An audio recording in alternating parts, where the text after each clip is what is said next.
Hello students and welcome to section 12. In this section we're going to be solving practice set 1.3.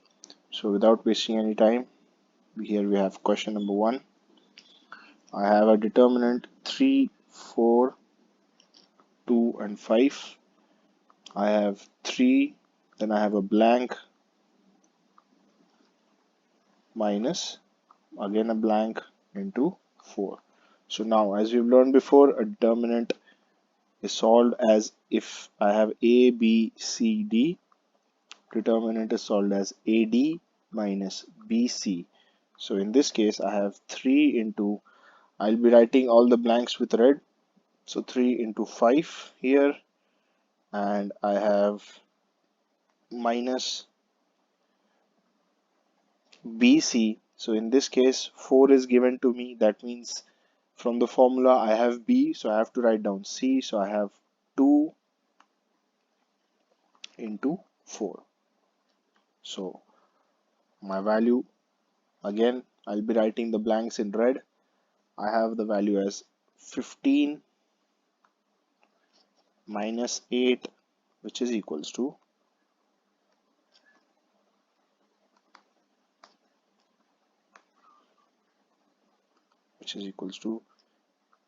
7. So this is how we are going to solve question number 1. Moving to question number 2. Question number 2, I'll be solving sub question 1 and sub question 3. Sub question 2 is for yourself. You have to write this in your classwork copies. Make sure you write every problem from this practice set in order to understand Kramer's rule better. So I have minus 1, 2, 7 and 4. Again, using the formula A, B, C, D is equals to AD minus BC. I have minus 1 into 4 minus 7 into 2. So the value comes out as minus 4 minus 14, which is equals to minus 18. Sub question 2 is for your practice. You have to do this on yourself. Make sure you do practice it. If you have any problems, just message on the WhatsApp group and I'll help you out. So sub question number 3. Here I have 7 by 3, 3 by 2, 5 by 3 and 1 by 2. Now 7 by 3 is one number, 3 by 2 is one number, 5 by 3 is another number, and 1 by 2 is another individual number. So solving the determinant, I have 7 by 3 into 1 divided by 2 minus 5 by 3 into 3 divided by 2. Now this is equals to 7 times 1 becomes 7 in the numerator, 3 times 2 becomes 6 in the denominator, minus 5 into 3 is 15 in the numerator, and 3 times 2 is 6 in the denominator. Now subtracting this, 6 is common, so I can just keep 6 common in the denominator. This is 6. Now I have 7 minus 15. So this turns out as minus 8 by 6. If you divide both numerator and denominator by 2, you get the final answer as minus 4 by 3.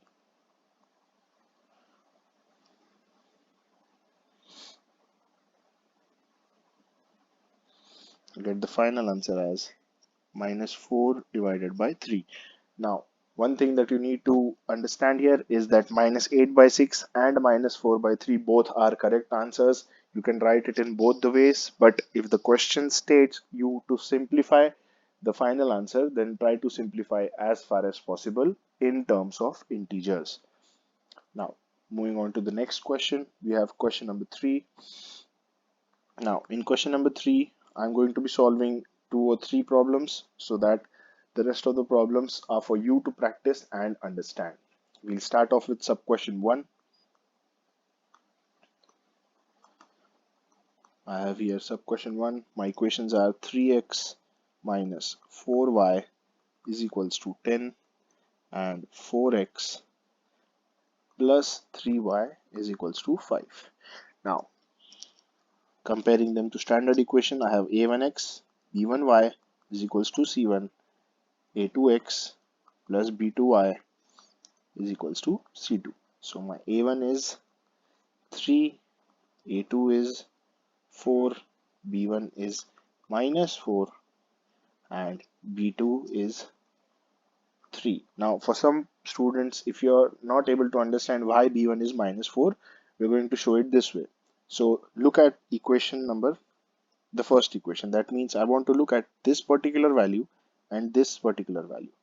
So I have plus B1y is equals to minus 4y. Now y and y is common, so y and y cancels out. So I'm going to cancel out y. So the value for B1 is equals to minus 4. This is how coefficient is calculated. So that is why B1 is minus 4. Now moving on to C1, I have C1 as 10, C2 as 5. Once I get this, all I have to do is calculate the determinants capital D, dx and dy. So for capital D, we have A1, A2, B1, B2, which is equals to 3, 4, minus 4 and 3, which is equals to 3 times 3 minus 4 into minus 4, which is equals to 9 minus of minus 16, which results in 9 plus 16, which is equals to 25. So capital D is equals to 25. Make sure you highlight your answer so that you don't have any problems when you pick them back again when we calculate the values of x. Now for dx,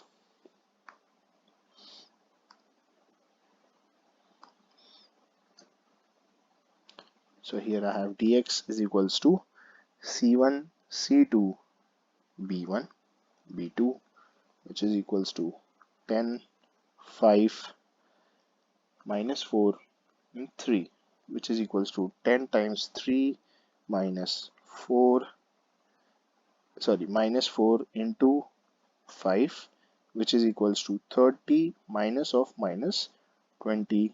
So this is 30 plus 20, which is equals to 50. So the value of dx is equals to plus 50.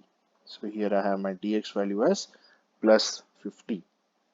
Now moving on to dy, here I'm going to have dy is equals to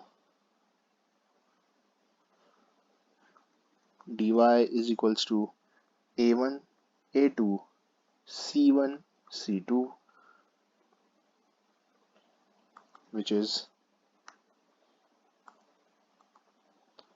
equals to, now c1 values are 10 and 5, so this is 10, this is 5, and a1 a2 values are 3 and 4. Now once I have this, this is equals to 3 into 5 minus 10 into 4, which is equals to 15, minus 40, which is equals to minus 25. Now this value is equals to dy. Here I have my dy.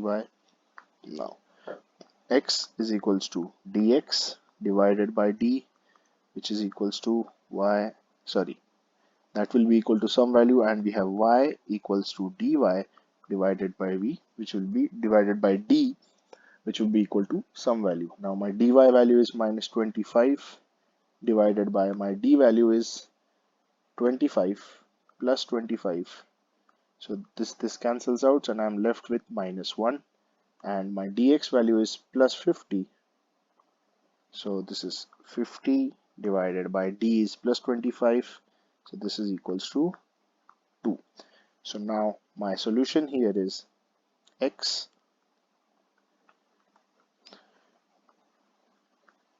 comma y is equals to 2 comma minus 1. Now make sure whenever you complete your solutions, you highlight your answers. It's not necessary to highlight with any colored pen. A simple box will suffice. That should be able to help me understand or help me know that that is your final answer. Now moving on to another question from the same practice set. I'm going to choose question number 3, sub question Question number 3, sub question 6. Pardon me, sub question 4.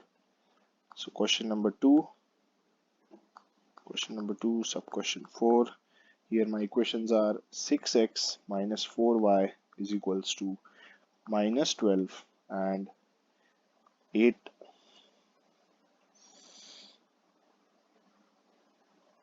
and 8x minus 3y is equals to minus 2.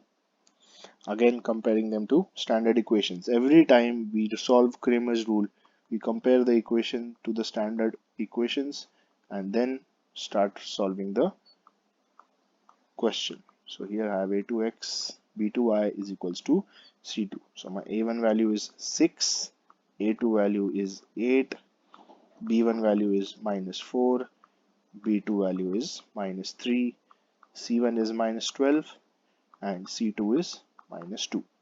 So back to my determinant, I have a1, a2, b1, b2 which is equals to 6, 8, minus 4 and minus 3. This is equals to 6 times minus 3 minus 8 into minus 4. 8 into minus 4.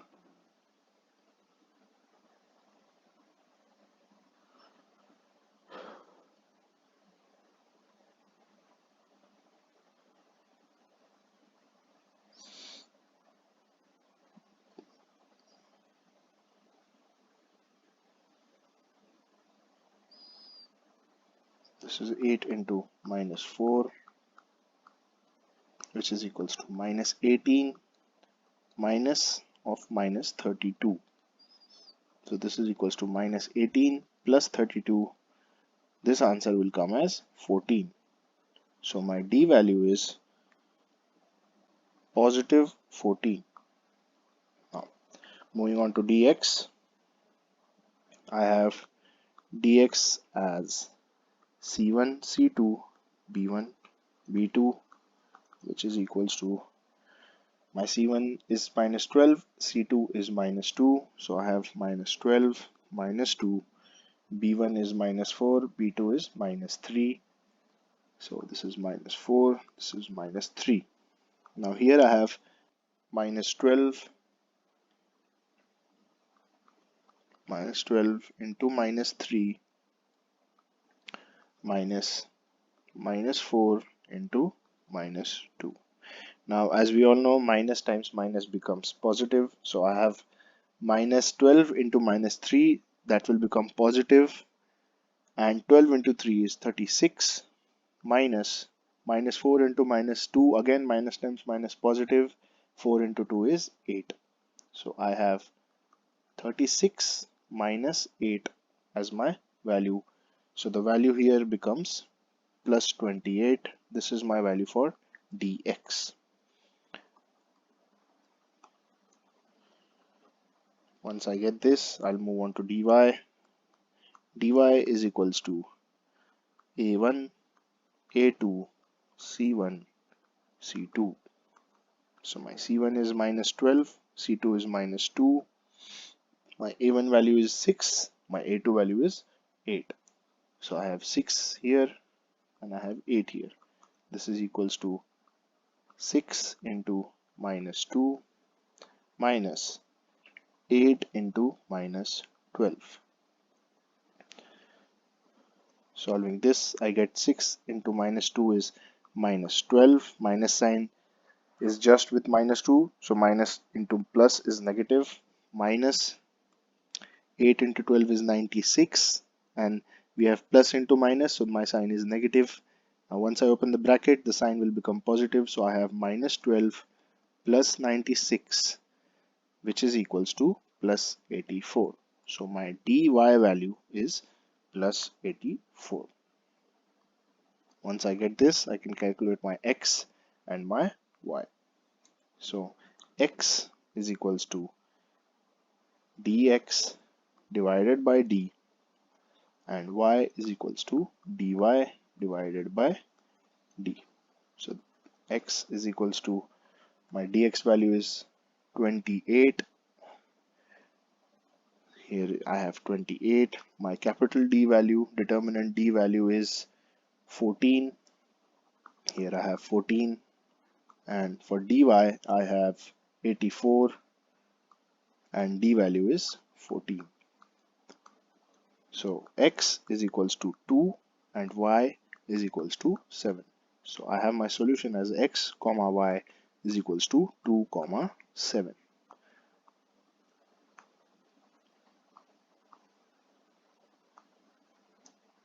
This is my solution for this particular question. Now we are done with solving questions in this particular section. For our homework, this is what you all have to do. We have practice set 1.3. These all of these questions need to be in your classwork copies. We have solved question number 1. So I have here question number 2, sub question 2, question number 3. We solved sub question 1. So sub question 2, sub question 3. We solved sub question 4. So you have to solve sub question 5 and sub question 6. All of these questions need to be in your classwork copies. I hope this section was helpful, and hopefully you do not face any problems. If you do, make sure you contact me and I'll help you out. Thank you, and this section will end now.